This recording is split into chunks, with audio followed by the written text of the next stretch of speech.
할렐루야.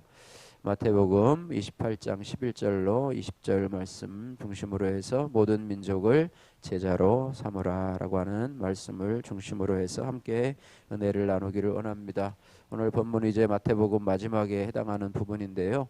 어저께 예수님의 부활 소식을 우리가 이제 주일 설교 말씀을 통해서 함께 나누었는데, 예수님의 부활 소식을 들은 이 대제사장들, 예수님을 십자가에 못 박으려고 했던 이 대제사장들과 이 장로들은, 군인들이 예수님이 부활했다고 하는 소식을 이제 듣고 이 군인들을 매수해서 돈을 지불하고 예수의 시체를 제자들이 도둑질하겠다 이렇게 소문을 퍼뜨리라고 그렇게 조작을 하고 있습니다.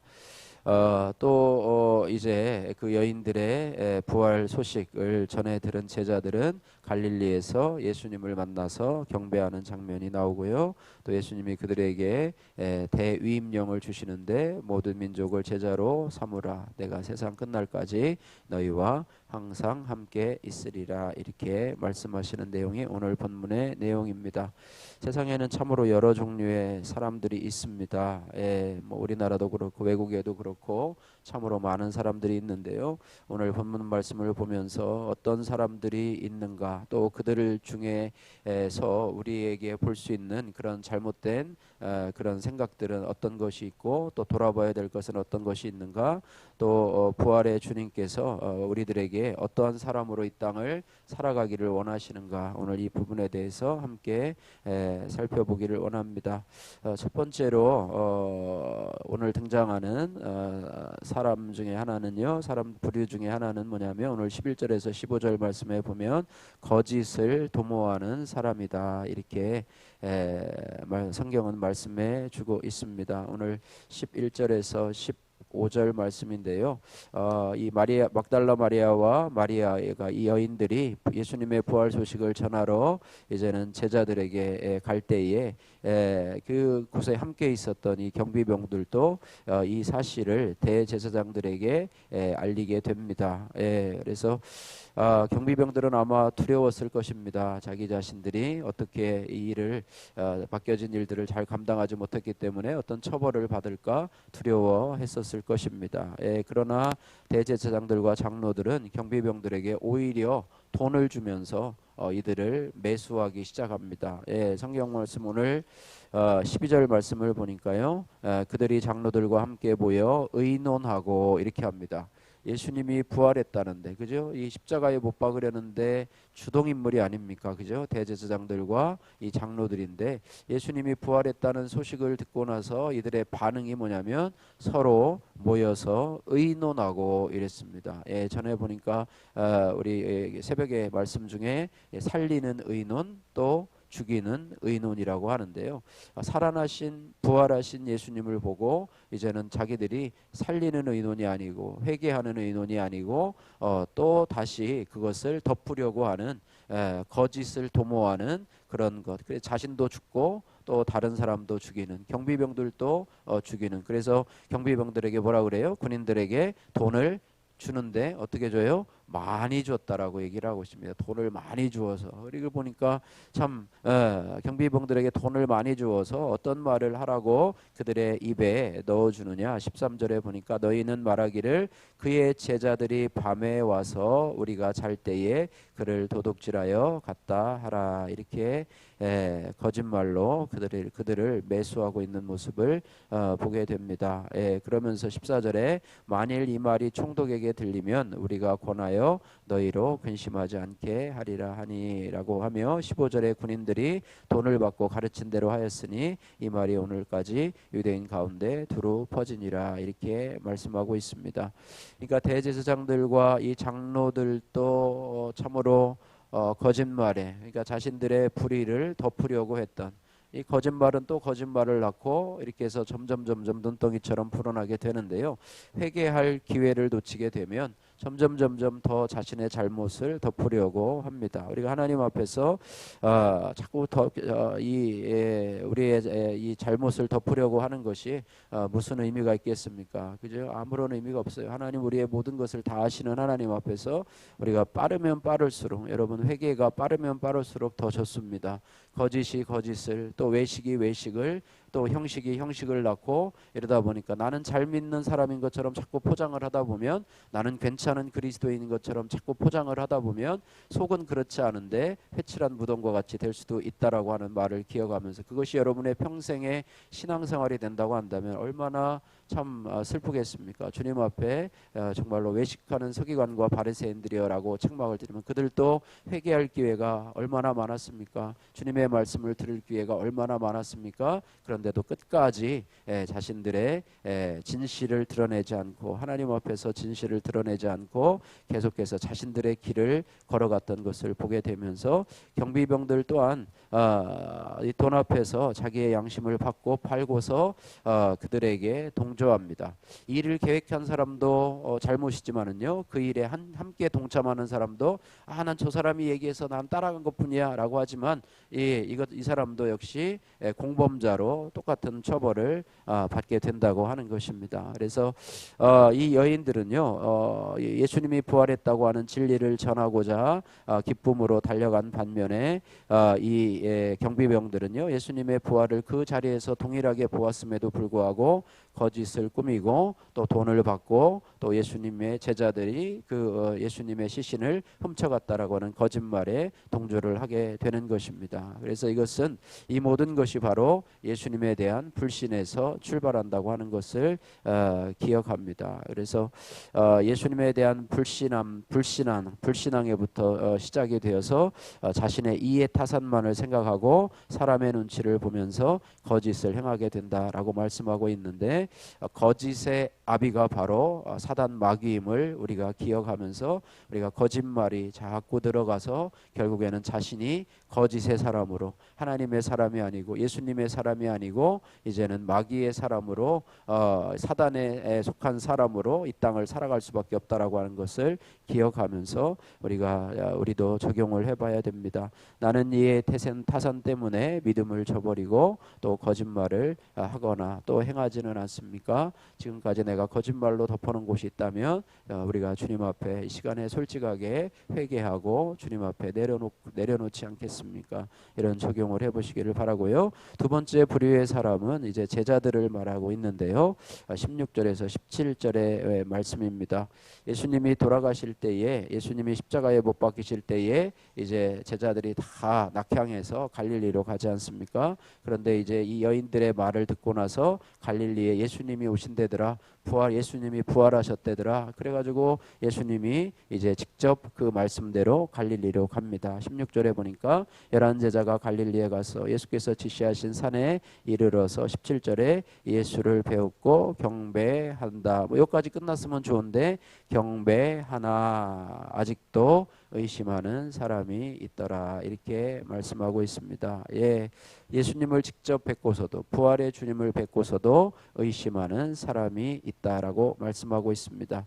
의심하다라고 하는 것은 불신하다라는 뜻보다는 주저하다, 동요하다라는 의미입니다. 아까 거짓을 도모하는 이들은요, 예수님을 불신하는 자들이죠. 아주 저쪽에 가 있는 사람이죠. 예수님과 완전 반대편에 가 있는 사람이죠. 그런데 오늘 의심하는 제자들 같은 경우는 회색지대에 있는 사람이는, 이쪽도 아니고 저쪽도 아니고, 보기는 봤는데 믿음이 안 생기니까 의심하고 흔들리고, 예수님이 하신 말씀을 들었음에도 불구하고, 또 살아계신 부활하신 예수님을 직접 눈앞에 봄에도 불구하고 믿지 않는 것이죠. 보고도 믿지 않는 거예요. 보지도 않고 믿는 것도 있는데 보면서도 믿지 않는 것, 이런 사람들의 모습이라고 하는 것인데요. 그래서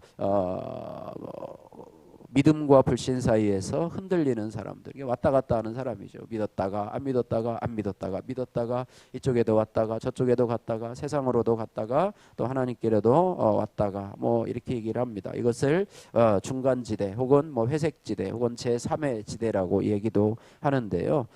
이런 것은요, 이도 저도 아닌 상태, 애매한 범위들을 가리키고 어느 한쪽에 치우치지 않는 중립의 의미, 뭐 중립국가도 있지만은 뭐 이런 그런 의미가 아니고요. 뭐 이쪽도 아니고 저쪽도 아니고 뭐 이쪽에 유리하면 이쪽으로 가고 또 저쪽에 유리하면 저쪽으로 가고 하는 그런 것입니다. 확실하게 아직 정하지 못하고 믿음과 불신 사이에서 왔다 갔다 하는 그런 비겁한 사람을 이야기하는 것이죠. 그래서 그들도요 어떻게 보면 회색지대로 들어갔는데 저울 한쪽에는 인간의 영광을 올려놓고 다른 쪽에는 하나님의 영광을 올려놓고 어떤 쪽이 난가 하고 재고 있는 그런 모습을 보게 된다고 하는 것이죠.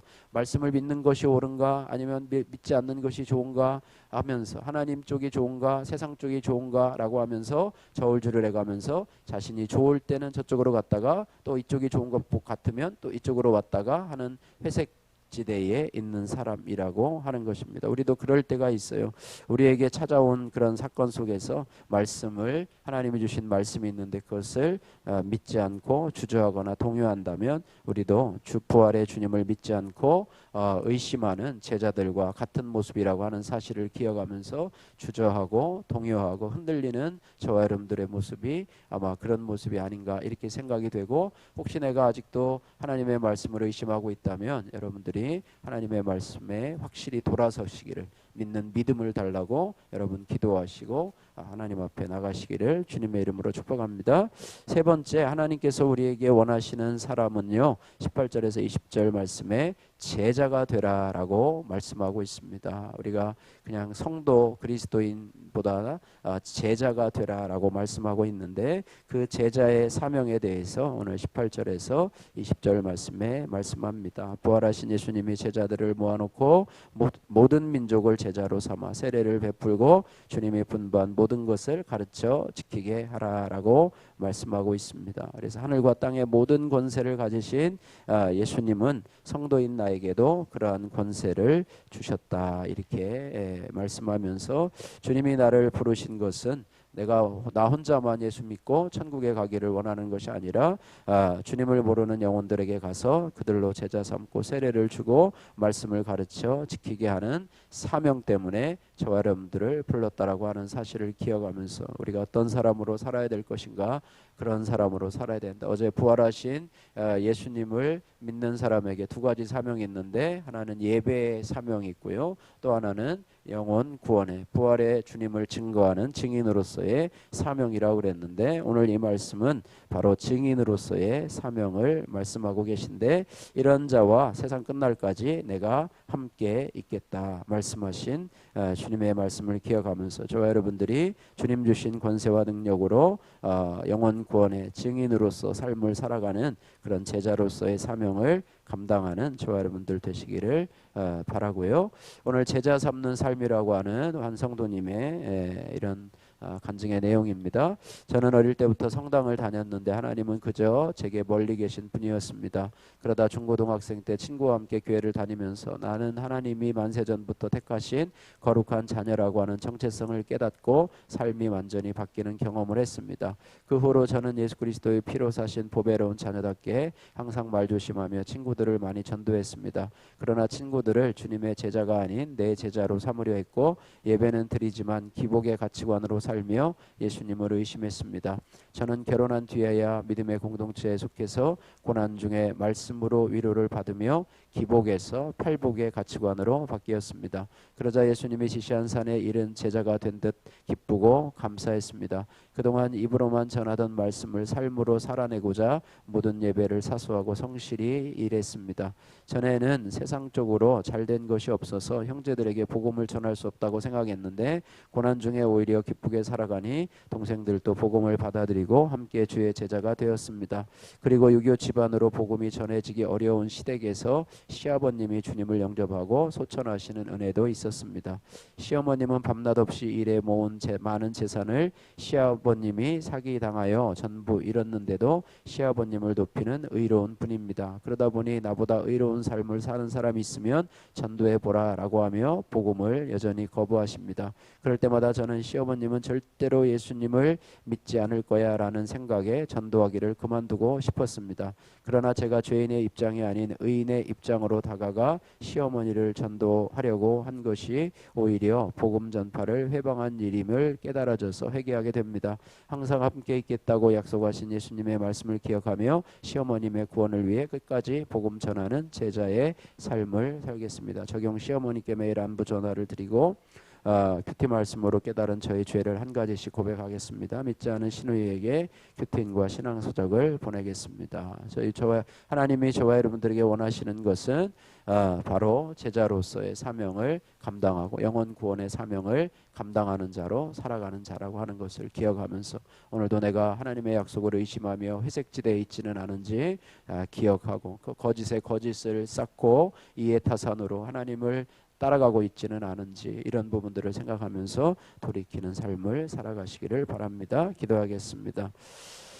사랑의 하나님 아버지 감사합니다. 오늘 주신 마태복음의 마지막 말씀을 통해서 우리도 하나님 이 경비병들과 또 대제사장들 또 장로들 예수님의 부활 소식을 들으면서도 하나님 자신의 욕심과 이해타산에 따라 양심을 저버린 저들과 같이 하나님 우리도 나의 욕심과 이해타산에 따라서 양심을 저버리고 불의하게 살았던 우리의 죄를 용서해 주시고 하나님 부활의 말씀 진리의 말씀을 들었음에도 불구하고 하나님 의심하며 요동하는 저희들의 연약한 믿음을 불쌍히 여겨 주옵소서. 하나님 아버지 특별히 주님이 주신 그런 하늘과 땅의 모든 권세로 복음을 전하고 말씀을 가르쳐 지키게 하는 제자 삼는 사명을 감당할 수 있는 저희들 될 수 있도록 은혜 베풀어 주옵소서. 예수님 거룩하신 이름으로 기도드립니다. 아멘. 하늘의